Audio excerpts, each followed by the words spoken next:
100 million here me told you 100 million for insulting my mother, my parents. 100 million I told you here pay 100 million. Hello my people, how una dey? Also una dey fine. Abeg this video, una go help me share. Leave your comments, okay? Share this video, love and like, and leave your comments. I will put the different video for this video where I want to make una listen.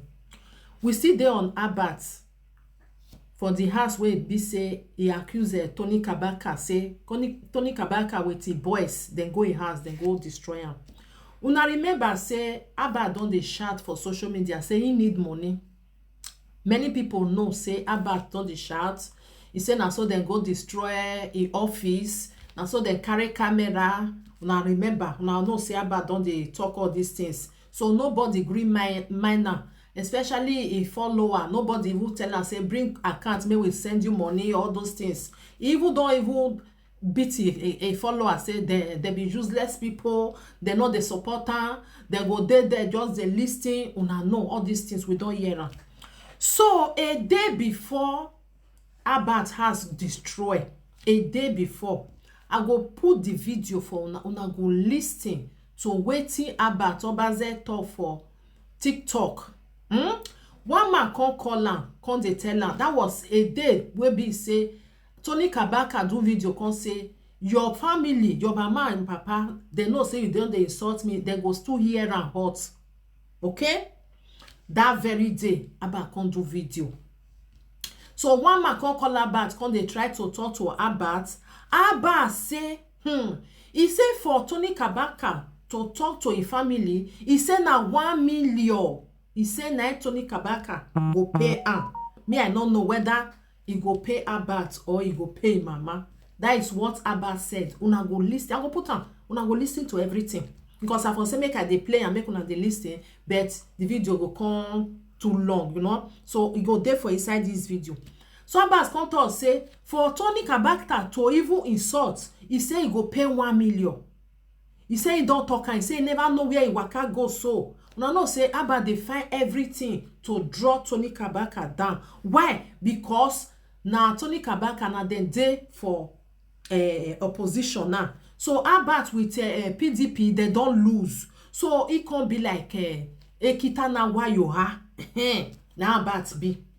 So that very day, when he talk, the next morning, na Abat come talk say, make una come o. Tony Kabaka don't carry boys, go in house, go destroy a house. I see they talk and say, me, I not believe. I not believe.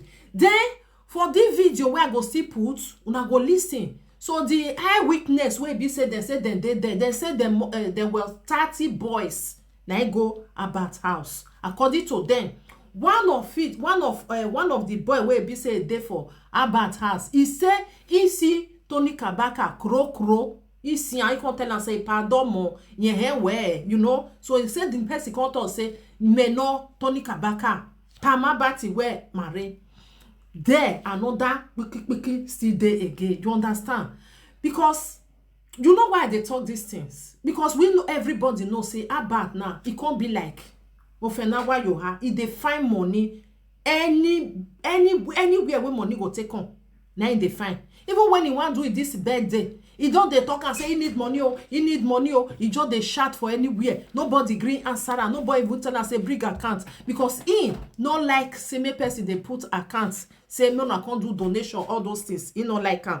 So he can't they use everywhere anywhere where money go take on. Now birthday after. Okay, I will still put another video when then they ask another woman where we say day for he say now Abat house now the woman say now she day. So it's according to them, say people they put net for Abat house. Suddenly, now they see people say they just come with 6 cars. They say now they take come.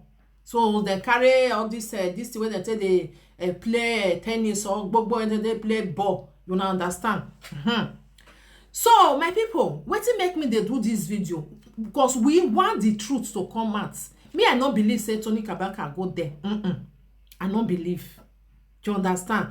If maybe something like that say it won't even happen, Tony Kabaka not go present himself there. You understand? if maybe something like that won't even happen, Tony Kabaka no go by himself, because why? In a person where be say they know. You see all this thing where be somebody they talk, when they bring come and Tony Kabaka go there, he do this one. He no go bring himself. Why? Now popular person. If maybe they talk and just now say some boys go there, people come they talk say maybe now Tony Kabaka boys. You see where they for fail, they say Tony Kabaka was there. So they don't both way for that. Because Tony Kabaka know say if he go there, people go know him. No be person. Say you don't know this man, you go know say na him. So that one they can still fail for there. Because why? Tony Kabaka no go want me in name spoil for anywhere because of say he want go destroy Abat house. Sure na understand? Because why na the power? You go maintain yourself. You understand my people? So if Abat come they talk all these things, you think that boy wey say see Tony Kabaka, shebi go come out. Because this thing we want me we see the truth. Because person where you not see, not all say na you see you, or in the name of say because you want lie. If you say boys go there, I go say okay boys go there. But for you to say Tony was there with them, nah. Person where be say they don't know. You know go there. If you say boys, okay, I believe say na you say boys go. I go say, maybe we don't know. Which I not go even think say is even send anybody.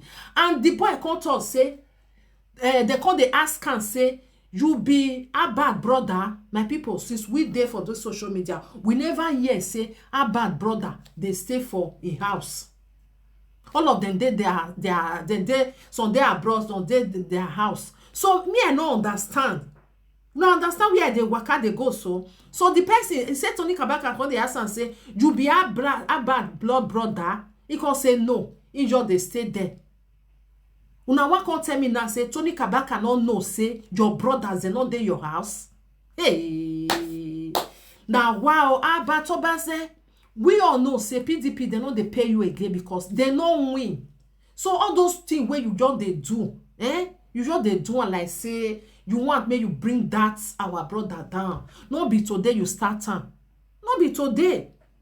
I know say most people go still come here when they cry like I wait here I don't know. Una no get sense. If person want do something, person will be say he dey popular. He not go bring himself out. Make una use una brain. So that one don't already shoot himself for there say Tony Kabaka he see am with a crow eye. Now so he talk and I go here for this video. He said Tony Kabaka was there. Then other people was there. Tony Kabaka just come up for your house. He go your house. The time where I don't understand. He go your house. And he go see show his face. Tell them say, tell Abba say na me can do one. When he know say he go lose the job. Hey. Now wow, not when Musa no go see. For Abba hand. Abba say want do birthday. Oh my God, he don't nobody gree send down. Say bring your account, come out. He say camera lost. They go thief for camera. Nobody green miner. He said Tony Kabaka insult him mama. He said 100 million. Why you 100 million Yahoo? So you can't see say you not see where what you want to do. Now you can't say okay. As far as say Tony Kabaka just talk so, may you just go destroy the window. Then you go send Tony Kabaka na do. But you go feel swear say Tony Kabaka go do that thing. Say no be you organizer. We know say you be Yahoo. Hide the laptop. Hide the laptop. We know. Because of say you just like you want bring her down because not be you there the position you felt there before everywhere they leave you may you eat they leave you. Abat can lie we can't tell us say Obazee is the best governor. Abat consider for UK carry a family. So now this kind of person now one can't believe say now true they tell una so person we just tell us say Obazee is doing well. But he no consider for Obazee is doing well for the country. He carry family. He consider for UK. He come from that side, come they talk. So now that kind of person no one can believe say now true they talk. Say now really say Tony Kabaka just talk come out. He just go really go do something. Abat. The money where they find I could go lawyer. You want drop person down, may you take collect aduro. You want use and take collect documents. Now I'm waiting here who working. Whereas now you dey pursue yourself. Make I put the video for now. Make una listen everything where I talk for inside here. Make una use una ear take ear. You just see Tony Kabaka. That one say see Tony Kabaka. He can say, "I know you, pardon." Where the one not called? Okay, I'll call him when near baby. Near no here. 100 million here, me told you 100 million for insulting my mother, my parents. 100 million I told you here pay 100 million. All yeah, even my parents for insulting them. Some occupants of the residential building located at Amagba, who happened to be eyewitnesses, narrate what transpired. 2 guys were actually working in the company. They were fishing nets. Yeah, so I was like giving them instructions. So I was sitting inside the car when I heard a loud noise. So I stood up from the car.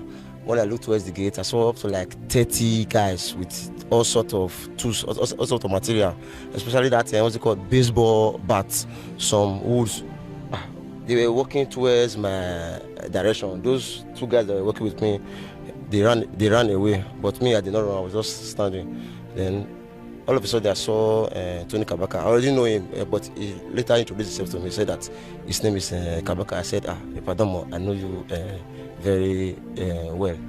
And they started destroying all the windows. I was not like stressing man that I'm the one that is staying in this other apartment.